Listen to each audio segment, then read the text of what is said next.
It's really difficult to explain to someone who hasn't gone through this what it means to have everything that you think of as normal disappear.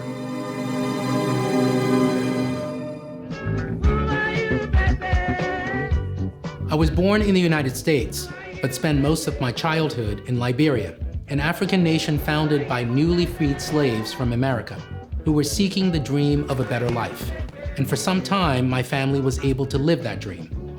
My uncle even became the nation's president. As a young kid, I had everything I could want. Family, weekends at cousins' homes, roller skating. I loved roller skating. But I learned at a young age how fragile equality and freedom can be.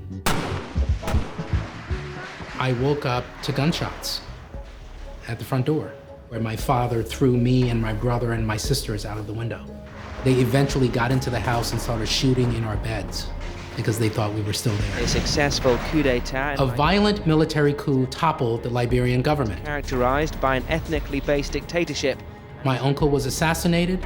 And the suppression of political opposition. My father was imprisoned. The television screen would come on and they would say, "We have an announcement." Men were strapped to wooden poles, and then each person would get shot going down the road. So as we watched, we thought, maybe it's my father. And thank God it wasn't him. When I was 14, we escaped Liberia for a new life in Baltimore. We were fortunate enough to find refuge there. I soon learned what it meant to be different. An immigrant, an African, and a Black person in the United States. I was the other. If I was in the room, I became the object of laughter and ridicule. It could be someone of my own race or someone of a different race. It happened, and happened often. Eventually, I came to understand I wasn't just a Black man, an immigrant, and a child of refugees.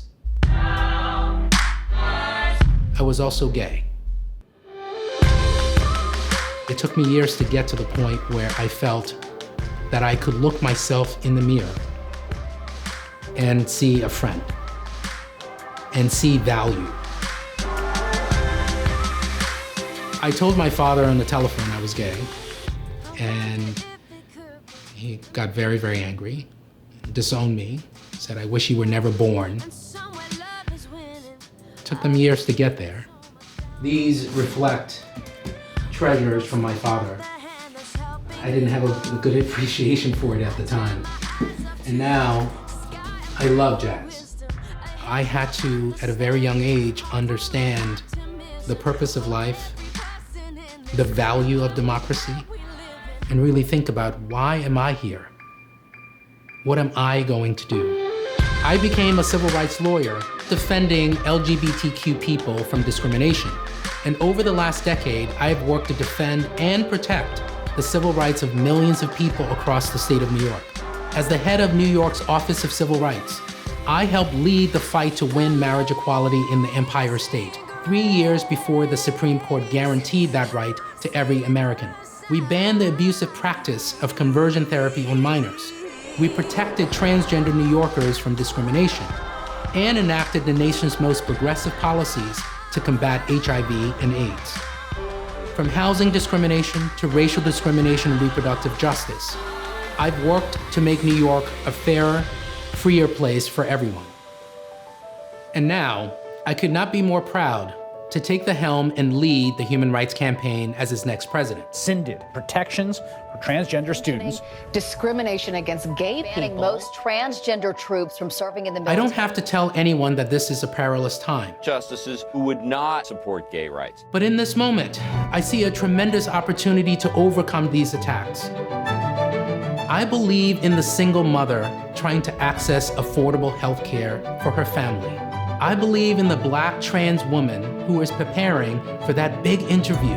I believe in the teenager wondering if others will see them as they see themselves when they look in that mirror. I believe in the construction worker who is building the courage to come out to his peers. And I believe in the young queer immigrant who came to this country so that they could live authentically. I believe that together, all of us, we can harness the strength that's inherent in our differences to stand together in the face of fear and division. And that's exactly what the Human Rights Campaign was built for. If we want to win full equality, that's going to require us to come together, to dig deep, to be resilient, to embrace our differences, to tenaciously defend the most vulnerable among us, to fight with every ounce of determination we have. I promise you this, I will fight for each and every one of us. All I ask is that you join me, that you join the Human Rights Campaign in our fight for true equality. In unity, we will fight back and we will win.